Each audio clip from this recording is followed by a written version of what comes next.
Samantha Retrosi, competed in the luge in the 2006 Winter Games in Italy. She recently wrote an article for The Nation titled, "Why the Olympics Are a Lot Like the Hunger Games." Samantha, why? Well, in the initial part of the first part of the article, I talk about the Olympics as a place of exploitation. I make the comparison of the Olympic opening ceremonies to that of the Hunger Games opening ceremonies in terms of the pageantry, the clearly divided. You have the district level divisions. I see that kind of division really as reflective of national division. I think there are a lot of parallels that can be drawn between the nature of the Olympics themselves, the cruelty and exploitation embedded within them, and the same cruelty and exploitation that we see in the movie The Hunger Games. And Samantha, can you talk about, you became an athlete or started to train to become a luge athlete at the age of 11. Explain how you got into it and what happened subsequently. Well, because luge is a sport that's very specific to a geographic location, you have a track in Lake Placid, as well as one in Salt Lake City. Actually, could you explain what luge is for our viewers who don't know? So a lot of people are familiar with bobsled because of the movie Cool Runnings, basically. Luge is a one-person version of bobsled, kind of. It's a very different sport, actually. The athlete is laying on their back, feet first. The sport has a long history that kind of parallels that of bobsled, but it is profoundly different. The sled is very different. It's a very technical sport. Of all the sledding sports, it's the fastest and most technical. So luge is, of course, an amateur Winter Olympic sport. And how did you come to actually start at the age of 11? So because of the very geographically specific nature of the sport, the Luge Association has to actually go out and do their recruitment program. So I was recruited through what was called the Verizon USA Luge Slider Search. So every summer, the organization went out. They basically saw a large pool of athletes from all over the country. The athletes are selected for the U.S. development team from that pool, and they're sent through a screening process at Lake Placid in the Olympic Training Center and the track in Lake Placid. And you're basically selected for your athletic ability and for some of the psychological characteristics that are found in the best luge athletes. So talk about, in the article you also speak about the role that Verizon played as the corporate sponsor of the U.S. luge team. Could you elaborate on that? What role did they play and how significant is corporate sponsorship for specific U.S. teams competing in the Olympics? Well, in the United States, corporate sponsorship is of paramount necessity. There's no government support for luge or any other Olympic sport. Essentially, the system is entirely privatized. You have the budget of the U.S. Luge Association and many other national governing bodies being entirely subsidized by corporate sponsors. When that's their only lifeline to even operate, their entire operational budget is based upon corporate sponsorship.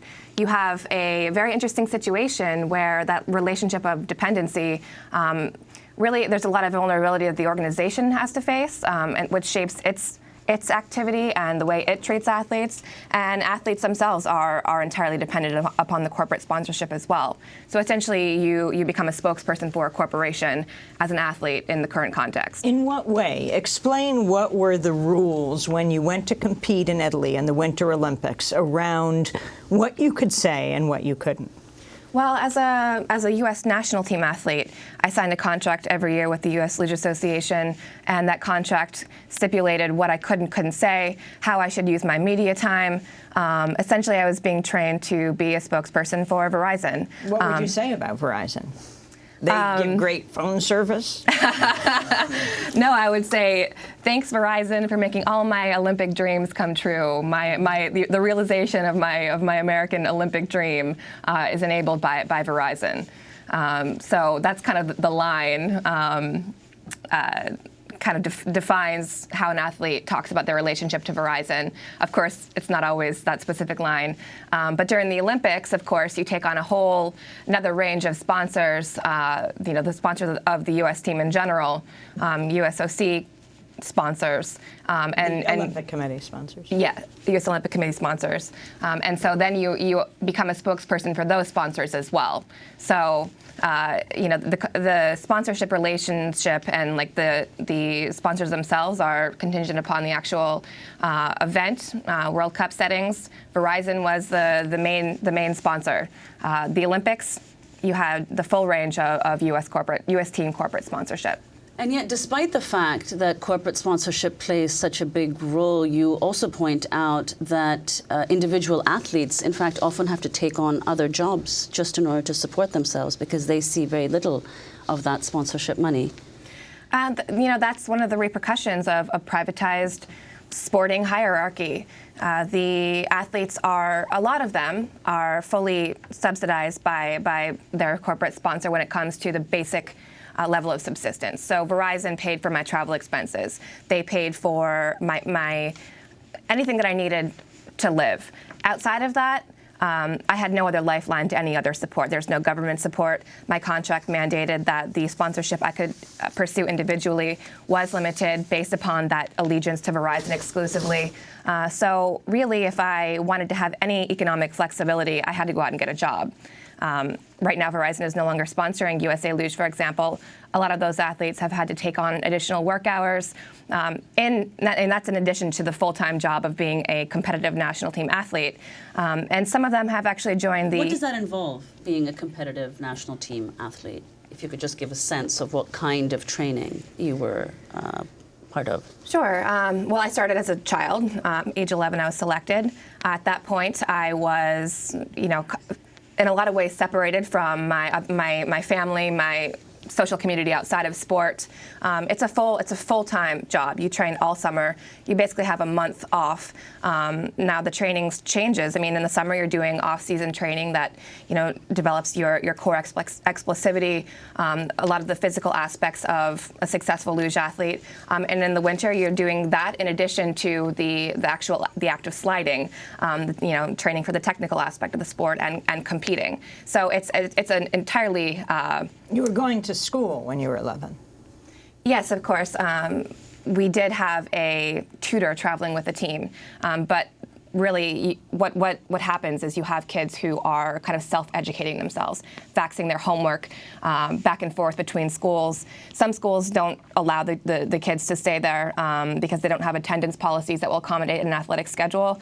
In my case, I went to a sports academy to get the help that I needed as a student as well. So yeah, you're disconnected from school, you're disconnected from your family, you're really absorbed in the winter sports world. And talk about the physical duress of this. How did you endure? Especially in a lot of winter Olympic sports, there is an element of danger. It's part of what makes them so exciting and marketable during the Olympics. Physically, of course, it's very challenging. Believe it or not, to be a luge athlete or any other athlete, you need to be at tip-top physical condition. Not only are technical skills important, but of course, physical skill is equally important. Now, when it comes to the element of danger, as we saw, for example, with the Georgian luge athlete in 2010 who died during the luge event, technical error results in physical duress. So you have, in my case, I retired with four concussions on my plate after a 10-year career. Of course, you have the. How many times were you stitched up?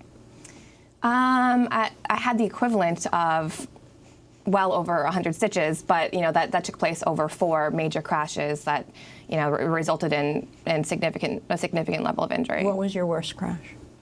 It was the Olympics. It was in Torino. Explain what happened in Italy. It's actually an interestingly political situation. 1/5 of the women's luge field crashed in Torino. There are obviously 1/5 of any of any sport. That's an anomaly. That's not normal. These are the world's best athletes. The Olympic development process comes into play quite significantly during the Olympics. The tracks are freshly constructed. During a World Cup event or a World Championship event, you've had years training on those tracks. Everyone knows what the technical requirements are. The coaches are able to convey the technical requirements to athletes. During the Olympics, you're starting from scratch and nobody knows how to drive a track. A new Olympic track. They're also being constructed to be technically demanding as possible. They're being constructed to be the fastest tracks in the world. There's this aspect of sensationalism that is pursued during the Olympic Games. And on top of that, in my case, those who regulated the track access, so athlete access to the track in advance of the games, really limited athlete training, and this was, partially a product of the attempt to give home track athletes an advantage. So you have a number of... You mean the athletes from the particular country an advantage? Yes, so those athletes had unlimited access to the track, whereas all the other athletes had extremely limited access. Were you worried going into this when you saw how limited the access was? I had not, going into my Olympic moment, I had not had a single clean run on that track. I had not had a single run that I looked at as, this is what I want to have in the Olympics. So the moment that I pulled off of the handles, I knew, okay, this is about damage control. This is not about, pursuing an Olympic gold medal. This is about preserving my own physical safety. And what happened? I wasn't able to preserve my own physical safety. I crashed and had a grade 5 concussion, multiple stitches. Actually, the competition had to be suspended for 20 minutes because I had bled under the track, and the blood had left a massive hole, which was a safety hazard for the other athletes who would follow me. But I mean, retrospectively, I was lucky because I could have ended up like the Georgian luger who actually lost his life because of these circumstances. What happens when a corporation, when you're have a single corporate sponsor, pulls out? You're all dependent, in your case it was on Verizon. What happens when they pull out? What are the options you have as athletes for support? Essentially, you increase outside work hours. A lot of the U.S. luge athletes have actually joined what's called the U.S. Army World Class Athlete Program. And of course, this helps them deal with some of the outside cost of living expenses, but they've also actually had to enter that program in order to make up for some of the funding that Verizon had formerly provided. Some of the luge athletes actually were having to pay for their own track time. You joined the Army in order to continue? It's a specific program, but yes, essentially you are joining the Army, you are enlisting, and it doesn't necessarily, just being a member of that program does not mean that you will not be shipped off, deported, or sent out to fight in one of the multiple theaters. You mean you can be? You can be, yes, yes. You have to go through regular boot camp training and all of that before you go back to your sport?